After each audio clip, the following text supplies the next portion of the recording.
Sa Senado may mga tumutulong mga doon sa third floor papuntang second floor, doon sa Legacy may mga bumubulwak na tubig.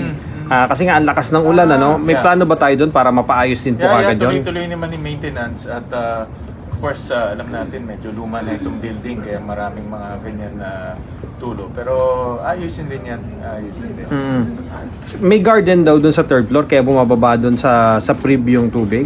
Alam ko meron silang parang open garden doon no? So, but in-advise na namin yung maintenance to take a look at that.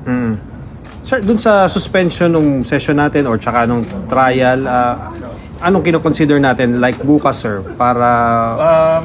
Minimo, ang reference ko yung Pag-asa. No? So, once na magbibigay ng mas magang information yung Pag-asa, makaka-decide tayo ng mas maaga.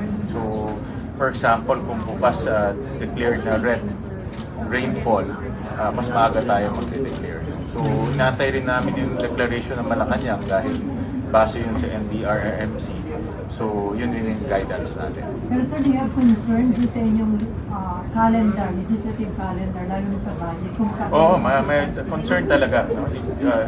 For impeachment, ganyan rin. Concern rin dahil time is of the essence. And pag mayroong mga ganitong one day na walang pasok o early dismissal, hindi na pag-uusapan yung mga items on the agenda. But of course, ang safety ng empleyado natin importante.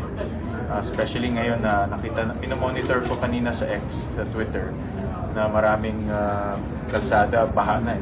So, ayaw naman natin ma-stranded sa kalsada yung mga empleyado natin. Ano nakikita yung option para mag-make up kung sakali po magsunod-sunod pa yung suspension? Well, worst comes to worst, Saturday we can make that as an option for hearings, for hearings. Kung kakailangan yun talaga. Budget, sir. Budget for hearing. budget hearings. Yung trial, sir. Sa trial, sa ngayon okay pa naman. May one day lang naman din na-suspend but so far okay naman. Yung time, sir? As we go along, monitor namin kung kakailanganin ng additional days or longer hours. But so far okay naman. So we'll take it day by day dahil yung weather hindi naman natin mapipredict.